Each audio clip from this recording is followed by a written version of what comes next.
Te voy a hablar de las dimensiones del Espíritu. Ya hablamos de las dimensiones de Cristo, su amor, su misericordia. Eso no lo puedes medir. No hay una medida de amor. El amor es amor. O amas o no amas. Hoy te amo poquito. ¿No? En mi termómetro del amor estás al 6, en el 60, apenas de panzazo. Hazme una más y te bajas al 5. Eso no es el amor.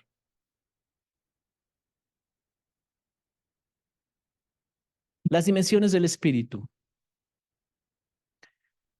La plenitud del Espíritu Santo me apasiona mucho este tema. Lo vamos a dar en varias sesiones porque es mucho de lo que hay que hablar del Espíritu Santo. Pero el Espíritu Santo estaba en Jesús. El Espíritu Santo es Dios mismo, su esencia, la esencia de Dios, la esencia del Espíritu de Dios estaba en Jesús. Fue el primer hombre sobre la tierra, después de Adán, que manifestó la naturaleza del diseño original. El primer hombre, igual que todos los demás judíos, con barba, con una estatura, ¿verdad? Usando las mismas ropas que ellos vestían en la cultura donde él nació, ¿verdad? Pero con una diferencia. Él tenía una naturaleza como la del Padre. El mismo Espíritu Santo concibió en el vientre de María para que naciera Jesús, para traer la salvación. El único justo, el único santo, el que fue hallado sin pecado, el que calificaba para ir a la cruz. Dios puso en la balanza cuánto vale toda la humanidad, porque él dijo, el que esté en pecado tiene que morir, y toda la humanidad estaba en pecado porque estaba alejado de Dios. Algunos se portaban bien, otros se portaban mal, pero todos estaban en pecado. Aunque se portaran bien, estaban en pecado delante de Dios. Aunque se portaran bien, fueran buenos ciudadanos, pagaran sus impuestos, trataran bien a su esposa y todo eso, que hicieran buenas cosas, de todos modos necesitaban salvación. Estaban en pecado. ¿Se entiende?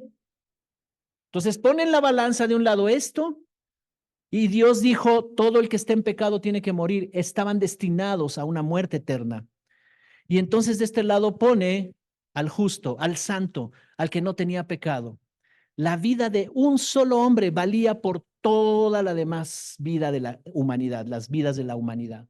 Entonces eso fue lo que pasó en la cruz. Él mismo se hizo hombre y habitó entre nosotros y vino por medio de Jesucristo para morir por todos nosotros.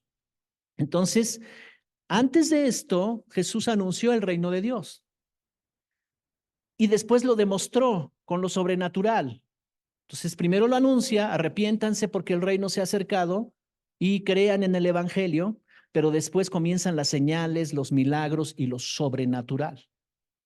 Así que vamos a ir en un recorrido por la Biblia, el Nuevo Testamento, para conocer cuál fue la obra del Espíritu Santo en Jesús, porque esa es la misma obra que hoy Él quiere hacer en tu vida. Amén.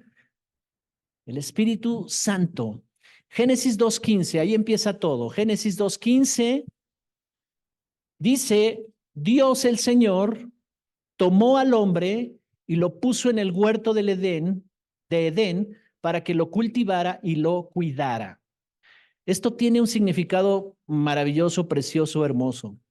El huerto de Edén no es un lugar natural físico. El huerto de Edén es un lugar espiritual. Y la palabra Edén significa lugar de la presencia de Dios, ambiente, atmósfera o lugar donde Dios está presente. Quiere decir que tú y yo fuimos creados para vivir esta vida en un ambiente de la presencia de Dios. Aunque vivimos en un mundo natural, aunque en el mundo natural hay muchas cosas que suceden en el mundo natural, el mundo espiritual de Dios puede habitar en nosotros. O sea, en otras palabras, fuimos creados para vivir en su presencia. Amén. A donde quiera que tú vayas, bajo las circunstancias que tú estés viviendo, bajo cualquier situación o circunstancia que venga a tratar de afectar tu vida, enfermedad, economía, cualquier clase de situación que alguien esté pasando, nosotros fuimos creados para caminar, para vivir, para que nuestra vida transcurra en su presencia. Ahí estás seguro. es un ambiente, el Edén, es una atmósfera de vida. Ahí no hay enfermedad. Di conmigo, ahí no hay enfermedad. Entonces, si esa gloria está conmigo, puede pasar una pandemia, pero no me tocará. Puede pasar una enfermedad cerca de mí, es más, me puede golpear aquí para tratar de entrar en mi vida, pero no me afectará. Amén. Porque ese es el diseño original.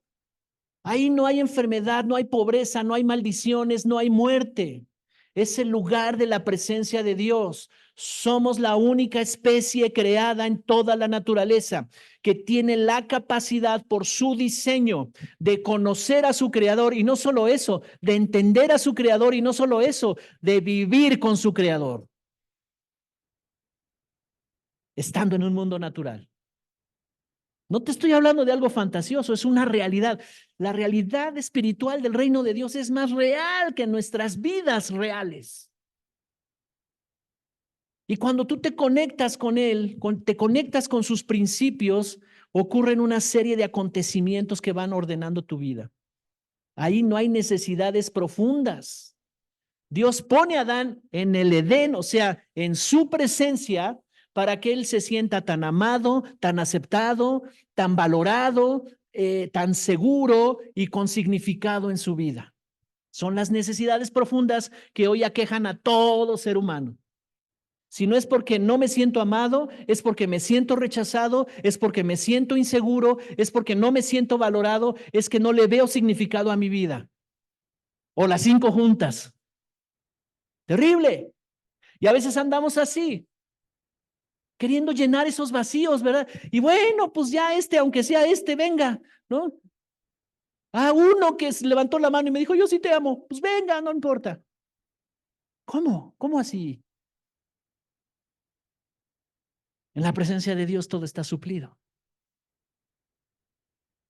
No es lo mismo que haya un esposo y una esposa que estén llenos del amor de Dios, que tengan una identidad tan segura, que estén tan seguros de quiénes son, cuánto valen, que las circunstancias no los definen, que el amor está tan claro entre ellos que pueden caminar y si se equivocan se pueden perdonar, puede haber paz entre ellos, puede haber tolerancia, todas esas cosas que vienen del Espíritu Santo se pueden practicar en el matrimonio o en las relaciones.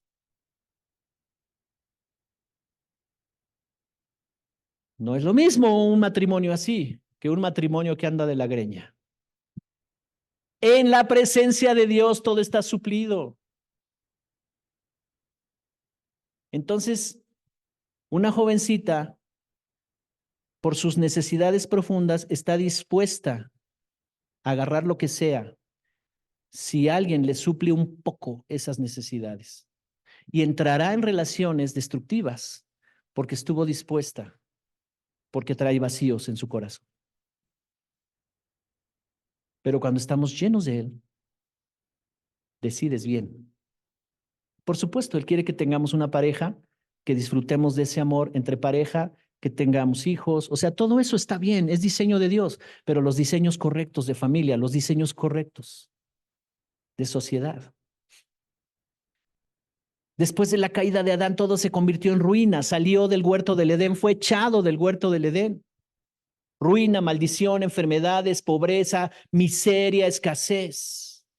Pero Jesús apareció para deshacer todas estas cosas. Amén. Dice Lucas 4, 14 y 15. Jesús había sido bautizado en el Jordán por Juan el Bautista. Y cuando sale de las aguas del Jordán, se oye una voz del cielo que dice, este es mi hijo amado, el que me complace. Dios estaba complaciendo de Jesús y está diciendo, es mi hijo amado. Él está listo para traer el mensaje de la salvación. Y dice la escritura que tuvo un enfrentamiento con Satanás en el desierto. Y ahí en el desierto lo tentó Satanás. Estoy dando un contexto para entender esta parte de Lucas 4:14. Y en el desierto Satanás lo tentó, ¿verdad? Y la respuesta de Jesús siempre fue, escrito está, escrito está. O sea, la palabra de Dios fue su defensa contra el enemigo, la palabra de Dios. Y dice que cuando salió de ahí, el verso 14, Lucas 4:14, dice, Jesús volvió en el poder del Espíritu a Galilea y se difundió su fama por toda la tierra alrededor y enseñaba en las sinagogas de ellos y era glorificado por todos. ¡Wow! La gloria, el Edén por primera vez se había cerrado la puerta de Edén, de la presencia, de la gloria de Dios. Y ahora viene un hombre llamado Jesús, nacido allá cerca de Belén, y este hombre judío estaba manifestando algo que no se había visto nunca. Dice que tuvo tal fama que se difundió por toda la tierra de alrededor y enseñaba en los templos de los judíos, que se llaman sinagogas, y era glorificado por todos ellos. O sea, se veía la gloria de Dios en esa persona, en ese hombre. El hijo del carpintero, decían algunos. Oh, es el hijo de José y de María, es el hijo del carpintero. Hoy no, velo bien porque ve esa gloria que lo está rodeando, esa gloria que está sobre de él. Cuando Jesús estuvo en el desierto, fue probado en 3 áreas por Satanás: su fe, su carácter y su identidad. Esas 3 cosas fueron probadas. Él sabía quién era, él sabía lo que venía y tuvo el carácter para enfrentar las tentaciones del diablo y decirle, escrito está, contigo yo no tengo nada. Así que las dimensiones del Espíritu Santo estaban operando ya en Jesús a tal grado que se veía por toda la tierra alrededor, por todos los pueblos de alrededor, y él fue famoso y empezó la gente a glorificarlo porque enseñaba en las sinagogas y su enseñanza se refería a la nueva doctrina del reino de Dios. Así que las dimensiones del poder y del amor de Dios por medio del Espíritu Santo en Jesús se estaban manifestando. ¿Se acuerdan que vimos un versículo la semana pasada? En Jesús, en él habita toda la plenitud de Dios. Colosenses 2, 9 y 10, ¿verdad? Dice, en él habita toda la plenitud de Dios, toda la plenitud, todo lo que Dios es, lo que Dios tiene y lo que Dios puede hacer, lo metieron en Jesús. Y luego dice, pero ustedes al unirse a él están plenos también. ¡Wow! El día que tú le dijiste, Señor, me arrepiento de mis pecados, te tomo como mi Señor y Salvador y confesaste, hiciste esa oración de confesión y lo recibiste, ¿verdad? Porque dice la Escritura, todos los que lo reciban y los que crean en su nombre, les da el poder de ser hechos hijos de Dios. Entonces te convertiste en un hijo de Dios y espiritualmente naces de nuevo y toda la plenitud de Dios viene y se mete dentro de ti. ¡Fu! Pero el enemigo quiere hacerte pensar que todavía eres el débil de antes, que todavía si andas descalzo, con el piso frío te vas a enfermar, que todavía no puedes vencer esos hábitos malos y adicciones. Eso te quiere hacer pensar. Pero cuando dejas que la palabra de Dios comience a tomar parte en tu vida, entonces te das cuenta de quién eres ya hoy. Su enfoque de Jesús fue manifestar el reino, sanar, restaurar. Mira en Mateo 9:35 al 38. Jesús recorría todas las ciudades y las aldeas. Estaba en ese momento Jesús anunciando el reino de Dios en todos lados. Y dice, y enseñaba en las sinagogas de ellos. Acuérdate, sinagoga son los templos donde los judíos se reunían, ¿ok? Entonces dice, y enseñaba en las sinagogas de ellos, predicaba el evangelio del reino y sanaba toda enfermedad y toda dolencia del pueblo. Al ver las multitudes, Jesús tuvo compasión de ellas porque estaban desamparadas y dispersas como ovejas que no tienen pastor. Entonces dijo a sus discípulos, ciertamente es mucha la mies, que quiere decir la cosecha que ya está lista, pero son pocos los segadores o los que van a cosechar. Por lo tanto, pidan al Señor de la mies que envíe segadores a cosechar la mies.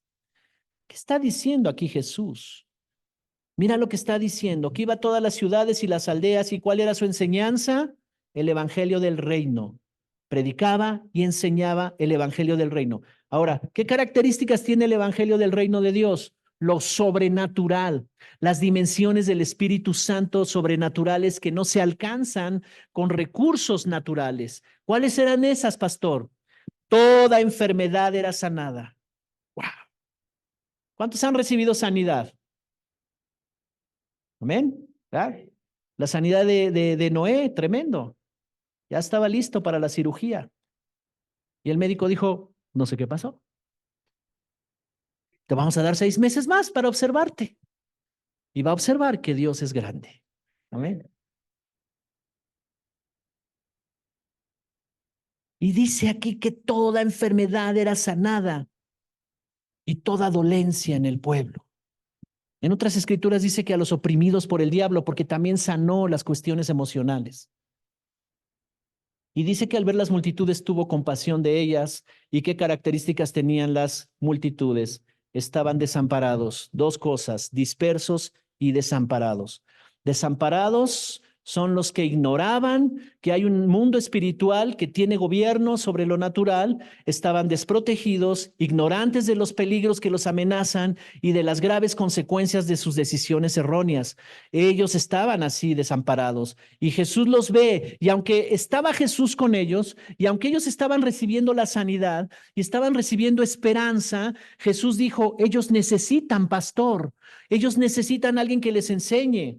Porque al verlos dispersos y desprotegidos, dijo aquí, al ver a las multitudes tuvo compasión de ellas porque estaban desamparadas y dispersas como ovejas que no tienen pastor. O sea, necesitaban a alguien que los guiara. Cuando nacemos de nuevo, cuando recibimos a Cristo como Señor y Salvador, nacemos de nuevo. Dice la Escritura que nos dio el poder de ser hechos hijos de Dios.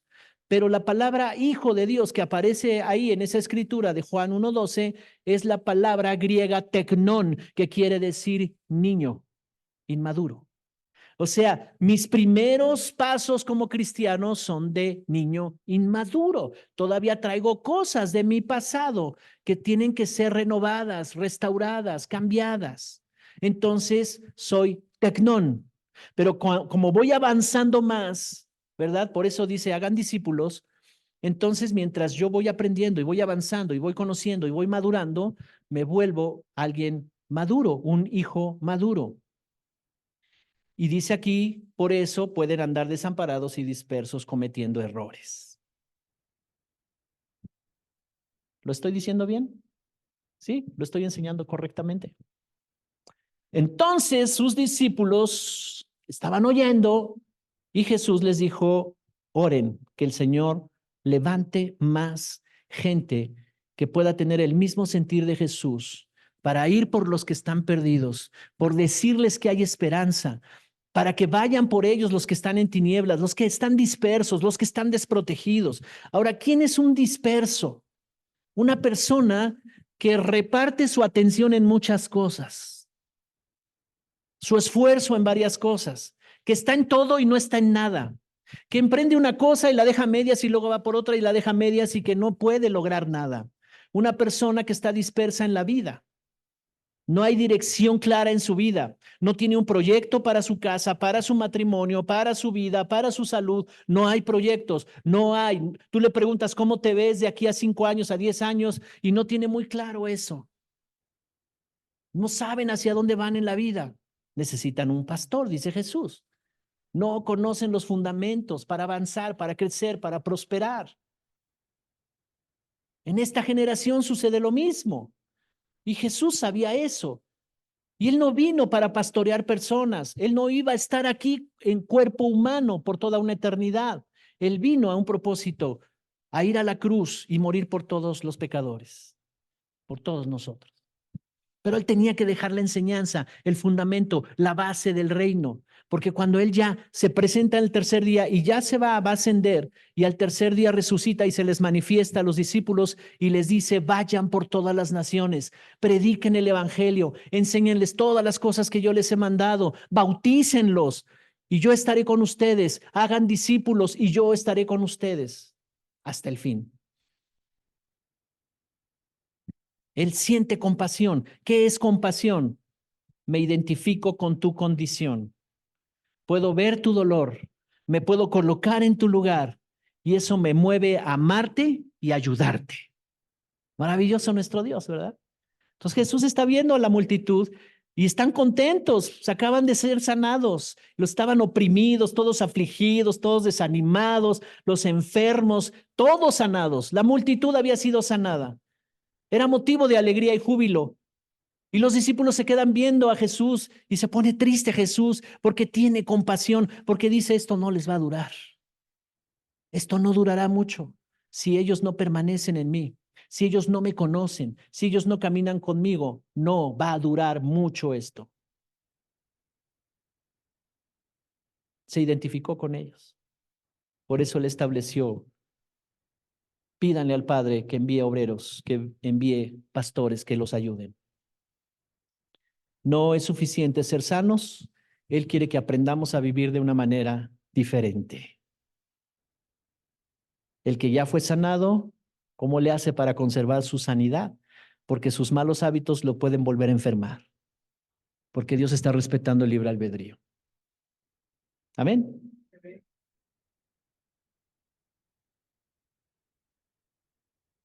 Mateo 14:14.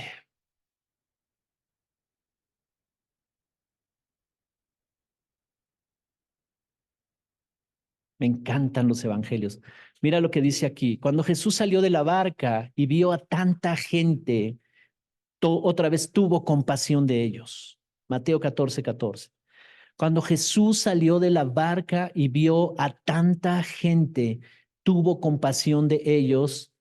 ¿Y qué lo movió? Él sabía que el poder del Espíritu Santo estaba con él. Él sabía que el poder, lo que no se ve, tiene poder sobre lo que se ve. Y en lo que él veía era gente enferma. Y lo que él veía era gente afligida, gente deprimida. Y dice aquí, tuvo compasión de ellos. Él sabía que el poder del Espíritu Santo, el poder de Dios estaba con él, que las dimensiones de lo sobrenatural estaban con él. Y dice, y sanó a los que estaban enfermos.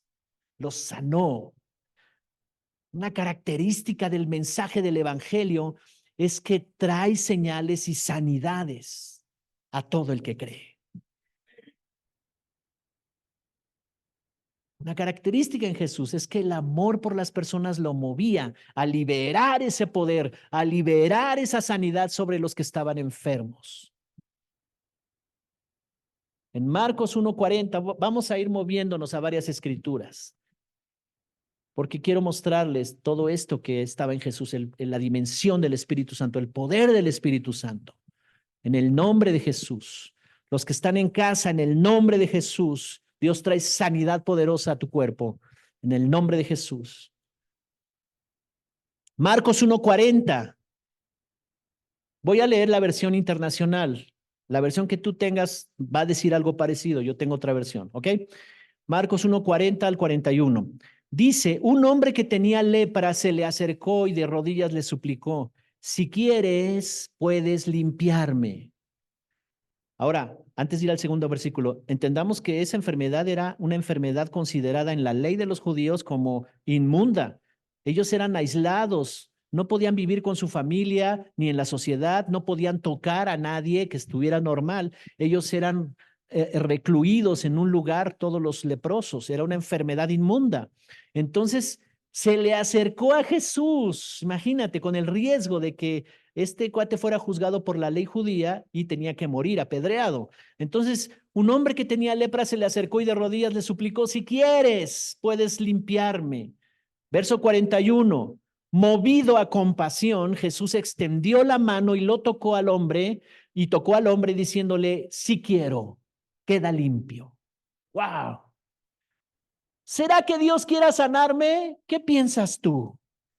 Él siempre quiere sanar. Su pensamiento es, debes de ser sano, porque una enfermedad te va a traer aflicción, una enfermedad te va a limitar tu vida, una enfermedad va a poner un montón de cosas y de obstáculos para que tengas una vida que disfrutes.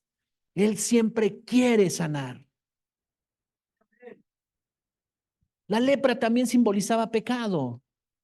Y había un ritual que tenían que hacer los judíos para la purificación de la lepra y que fueran sanos de la lepra a través del perdón del pecado. Así que Él quiere que estemos totalmente limpios. Su voluntad es sanarnos.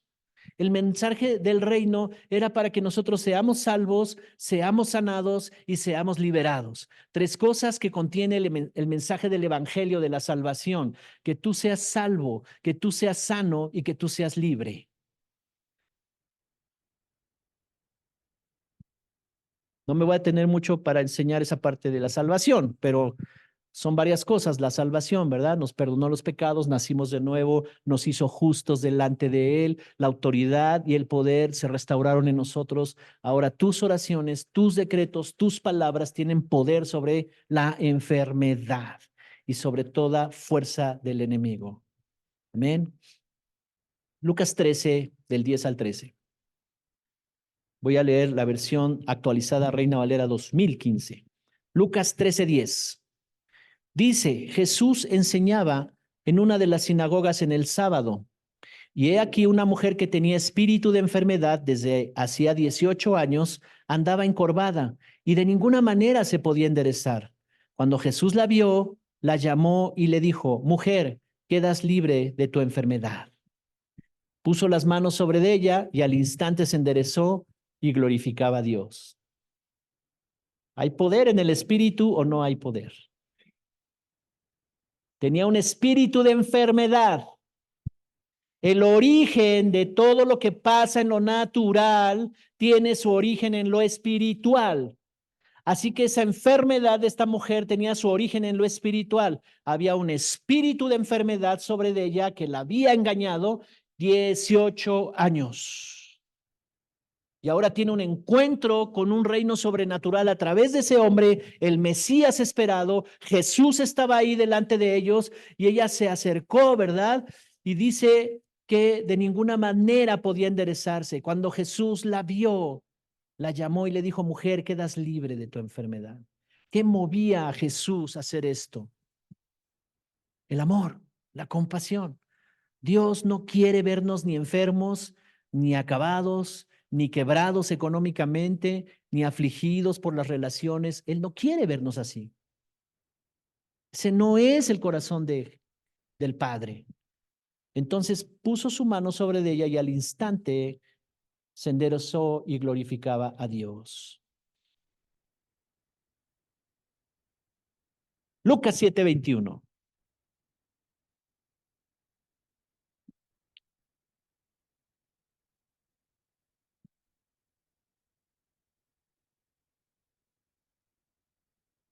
Las mamás tienen un sexto sentido, ¿verdad?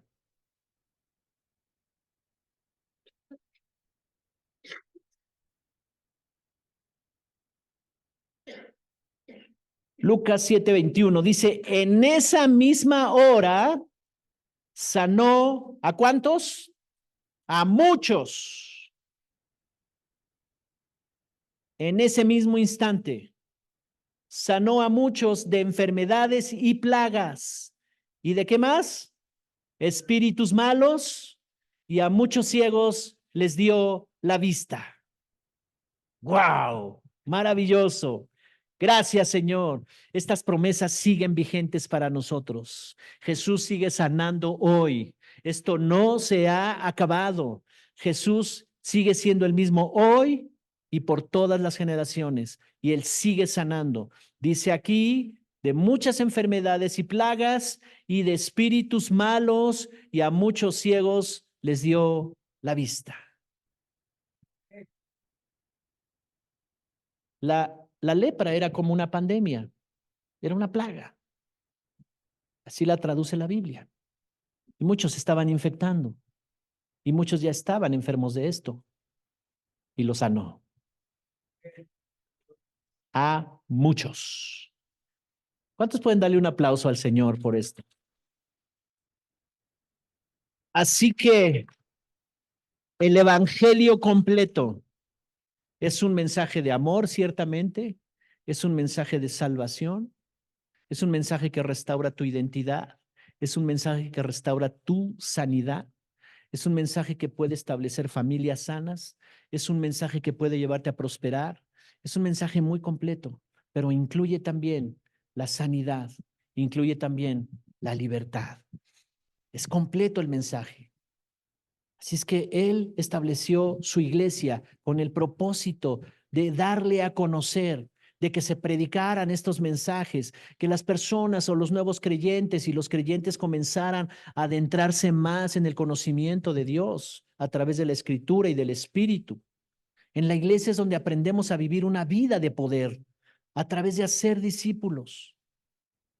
Tú necesitas crecer más, avanzar más y vencer las cosas que todavía aún no has vencido. Conviértete en discípulo y aprenderás a vivir una vida sobrenatural. Somos gente normal, hace las cosas en forma normal, ¿verdad? No andamos flotando ni diciendo, quítate, quítate, que yo soy sobrenatural. No, no, no, no, no es eso. Pero somos efectivos en lo que hacemos. Por lo tanto, si tú tienes a Dios, tienes al Espíritu Santo, la mente de Cristo opera en ti, tú debes de ser excelente en tu trabajo. No te puedes conformar. Ay, nada más con esto, ya con eso. Pues ahí la vamos pasando. Hey, no, estás guardando tus talentos debajo, ¿verdad? De la cama. Y te van a venir a pedir cuentas. Y te va a decir el Señor, ¿qué hiciste con todos los talentos que yo te puse para que fueras un gran empresario? ¿Y qué hiciste?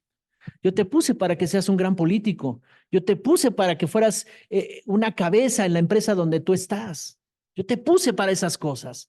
Te di habilidades y capacidades para que mi nombre sea glorificado, para que todos dijeran, mira, ese director es hijo de Dios. Este cuate que dirige todo el corporativo es hijo de Dios. Salmos 103, verso 3. Dice, Él perdona todos mis pecados y sana todas mis enfermedades. Esto lo dijo el rey David. Él escribe este salmo. Y solo era la fe que tenía él, porque el Espíritu Santo no había venido todavía. Jesús no había existido todavía. De hecho, Jesús desciende de David. Así que el Salmo 103, verso 3 dice, Él perdona todos mis pecados y sana todas mis enfermedades. ¿Qué es lo primero? Que perdona tus pecados. Y lo segundo, sana todas tus enfermedades. El pecado impide la sanidad. Cuando tú confiesas tu pecado, cuando tú te arrepientes, y no estoy hablando de pecados escandalosos. El hecho de no buscarlo, el hecho de no tomarlo en cuenta en nuestras decisiones, estoy manifestando que no creo. Y eso es pecado.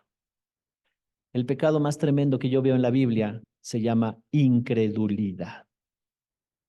Cada acto, decisión, actitud, comportamiento que yo tengo en mi vida durante el día, que está mostrando que no le creo a Él, es pecado. ¿Cuántos ya sabían eso? ¿No? ¿Qué haremos, pastor? Necesitamos entrar en una relación con Él y que cada día Él dirija, que cada día tú lo tomes en cuenta, que hagas consciente tus decisiones y que cada vez que vas a tomar una decisión, sobre todo las importantes, le preguntes a Él. Porque cuando a mí me preguntan, pastor, ¿cómo ves? Salió esta oportunidad y ya decidí y sí me voy y me voy a vivir a China y ahí voy. Oye, espérame. ¿Y ya le preguntaste a Dios? Oh, pues si Él está abriendo las puertas. Y sabes, después regresa de China todo apaleado y me dice, no fue la mejor decisión.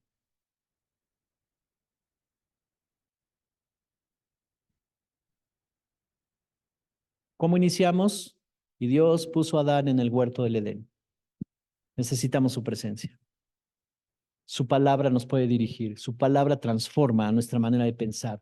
Creencias que nos limitaban comienzan a ser removidas para establecer una fe sana, una fe que me da confianza y seguridad en las verdades de la palabra de Dios, en las verdades. Cuando tú tomas una decisión fundamentada en sus verdades, tienes garantía de éxito. Tarde o temprano va a llegar el éxito. No te preocupes por eso, pero decide bien, decide bien. Y para poder hacerlo necesitamos conocerlo más. Así que en esta primera parte de este tema, el poder del Espíritu Santo, el poder de la dimensión del Espíritu, te puse en el contexto lo que hacía Jesús, guiado por el poder. Pero dice la Escritura, las mismas cosas que Jesús hacía, ustedes también las harán, porque en el momento en que te uniste a Cristo, te uniste a toda esa capacidad que tenía Jesús para hacer las cosas que leemos en la Biblia. Por eso es que no nos extrañamos, pero sí nos asombramos de que hay milagros, que los milagros siguen sucediendo, que las personas siguen sanando, que las personas siguen siendo liberadas y que las personas son restauradas, que los matrimonios avanzan, que las familias que deciden creer, que deciden caminar, que deciden tomar decisiones radicales, comienzan a avanzar y comienzan a crecer. Es una realidad del reino de Dios. Y tú eres parte de ese reino.